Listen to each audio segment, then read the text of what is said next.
सायरा का नया शौक। छुट्टी का दिन था, सुबह के 9 बज गए थे, लेकिन सायरा अभी तक सोई हुई थी। अम्मी ने उसे आवाज दी, उठो सायरा बेटा, देखो कौन आया है। सायरा ने करवट बदल ली, लेकिन आंखें न खोली। फिर उसे ये जुमला दोबारा सुनाई दिया। अब ये आवाज इसके लिए नहीं थी। वो एकदम उठ बैठी और सोचने लगी कि ये आवाज किसकी हो सकती है। इतने में उसे तोते की टें टें सुनाई दी। अपने घर में तोते की आवाज सुनकर वो हैरान रह गई। वो कमरे से बाहर निकल आई। ये आवाज लॉन्च से आई थी। वो आवाज की सिमत बढ़ी तो देखा कि लॉन्च में मेज पर एक पिंजरा रखा हुआ है और इसमें एक तोता बैठा है। सायरा बोली, ये तोता यहाँ कहाँ से आया? अभी वो और कुछ कहने ही वाली थी कि तोता बोला, ये तोता कहाँ से आया? तोते के मुंह से अपना जुमला सुनकर वो बहुत खुश हुई। सायरा ने अपनी अम्मी से पूछा, अम्मी क्या तोता भी बोल सकता है? तोते ने झट यूं ही जुमला दोहराया, अम्मी तोता भी बोल सकता है। सायरा अम्मी और की बात सुनकर हंस पड़ी। सायरा के हाथों अब एक खेल लग गया। वो जो बात मुंह से निकालती, तोता फौरन वो ही बात दोहरा देता। उसकी बातें सुनकर सायरा हंस हंस कर खुश होती रही। जब काफी देर सायरा तोते से बातें करती रही तो सायरा की अम्मी ने उससे कहा, अब खेल छोड़ो बेटा, जल्दी से नाश्ता कर लो। सायरा के दिल में ख्याल आया कि तोता भी कुछ खाता होगा। उसने अम्मी से पूछा, और ये तोता क्या खाएगा? अम्मी ने जवाब दिया, बेटा मियाँ मिट्ठू तो चूरी खाता है। बस यूं ही कहना था। तोते ने यूं ही रट लगा दी, मियाँ मिट्ठू चूरी खाता है, मियाँ मिट्ठू चूरी खाता है। तोते की बात सुनकर अम्मी मुस्कुराने लगी और उन्होंने इसकी कटोरी में चूरी डाल दी। फिर उन्होंने तोते का पिंजरा उठाया और बाहर ले आई। ताज़ा हवा और रोशनी में आकर तोता बहुत खुश हुआ और अपने झूले में झूलने लगा।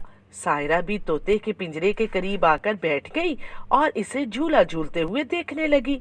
अचानक तोते ने झूलना छोड़ दिया और झूले से नीचे उतर आया। फिर उसने उड़ने की कोशिश की, लेकिन वो उड़ ना सका।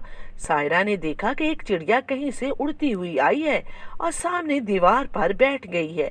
शायद उसी को उड़ता हुआ देखकर तोते ने भी उड़ने की कोशिश की है। सायरा ने सोचा कि अगर पिंजरे की खिड़की खुली होती तो तोता भी उड़ लेता। उसे तोते पर बहुत तरस आया। उसने पिंजरे की खिड़की खोलने का फैसला कर लिया, लेकिन जैसे ही उसने पिंजरे की खिड़की की तरफ अपना हाथ बढ़ाया, सायरा की अम्मी इत्तेफाक से इसी वक्त वहां आ गई। उन्होंने इसे पिंजरे की खिड़की खोलने से रोका और कहने लगी, बेटा ये तोता तुम्हारे चचा का है, अगर ये उड़ गया तो वो बहुत खफा होंगे। ये कहकर उन्होंने तोते का पिंजरा उठाया और लॉन्ज में मेज पर लाकर रख दिया। सायरा के चचा चंद दिनों के लिए दूसरे शहर गए हुए थे। वो अपना तोता सायरा के घर छोड़ गए थे ताकि इसकी देखभाल होती रहे। जब से तोता इनके घर आया था, सायरा का ज्यादा वक्त तोते के पास गुजरता था। वो स्कूल से घर वापस आकर सीधी तोते के पास पहुंच जाती और इससे बातें करती रहती। तोता भी अब सायरा से मानूस हो चुका था। वो इसकी बातें दोहराता जाता और खुश होकर झूला झूलता जाता। एक दिन जब सायरा स्कूल से घर वापस आई तो उसे तोता अपनी जगह पर नजर ना आया। वो तोते को सारे घर में ढूंढती फिरी, लेकिन तोता उसे कहीं ना मिला। अम्मी ने सायरा को परेशान देखा तो वो समझ गई कि सायरा तोते की वजह से परेशान है। उन्होंने उसे बताया कि तुम्हारे चचा आए थे, वो अपना तोता वापस ले गए हैं। शुक्र है कि इनका तोता ठीक ठाक रहा, अगर उसे कुछ हो जाता तो तुम्हारे चचा यूं ही समझते कि हमने इनके तोते की अच्छी तरह देखभाल नहीं की। ये सुनकर सायरा बोली, लेकिन अम्मी अब मैं किससे खेलूंगी? सायरा की अम्मी बोली, बेटा तुम दिल छोटा न करो, शाम को तुम्हारे अब्बा घर आ जाएंगे तो हम तुमको नया तोता दिलवा देंगे। सायरा ने खुश होकर अपनी बाहें अम्मी के गले में डाल दी और बोली, सच अम्मी जान बोले ना? हाँ भाई हाँ, मेरा वादा अपनी बेटी से। अगले दिन सायरा ने अपनी जमात को बताया। کہ وہ ایک طوطا خریدنے والی ہے۔ سائرہ کی بات سن کر جماعت کے بچے اس کے گرد جمع ہو گئے۔ وہ اسے پوچھنے لگے کہ وہ اسے کہاں رکھے گی اور کیا کھلائے گی۔ سائرہ نے انہیں بتایا کہ وہ اسے پنجرے میں رکھے گی اور چوری کھلائے گی۔ سائرہ کی بات سن کر اس کا کلاس فیلو نادر بولا، میرے ابا کہتے ہیں کہ پرندوں کو پنجرے میں قید کرنا اچھی بات نہیں ہوتی۔ میں نے بھی کبوتر پال رکھے ہیں، وہ پنجرے میں بند نہیں ہیں، بلکہ وہ اپنی مرضی سے ہر جگہ اڑتے پھرتے ہیں۔ جب وہ اڑتے اڑتے تھک جاتے ہیں تو وہ خود ہی اپنی چھتری پر آ کر بیٹھ جاتے ہیں۔ نادر کی بات سن کر سائرہ خاموش ہو گئی۔ شام کو ابا جان گھر آئے تو انہوں نے سائرہ سے کہا، چلو سائرہ بیٹا، آج تمہارا شوق بھی پورا کر دیں۔ سائرہ خوش ہو گئی اور ابا جان کے ساتھ گاڑی میں بیٹھ گئی۔ تھوڑی دیر میں وہ پالتو جانوروں کے بازار میں پہنچ گئے۔ سائرہ کو دکان میں بلیاں، خرگوش، بندر، طوطے، کبوتر اور رنگ برنگی چڑیاں اور مچھلیاں نظر آئیں۔ وہ بہت شوق سے اپنے لیے ایک بولنے والا طوطا پسند کرنے لگی۔ اتنے میں ایک گاہک نے 2 چھوٹے طوطے خرید لیے۔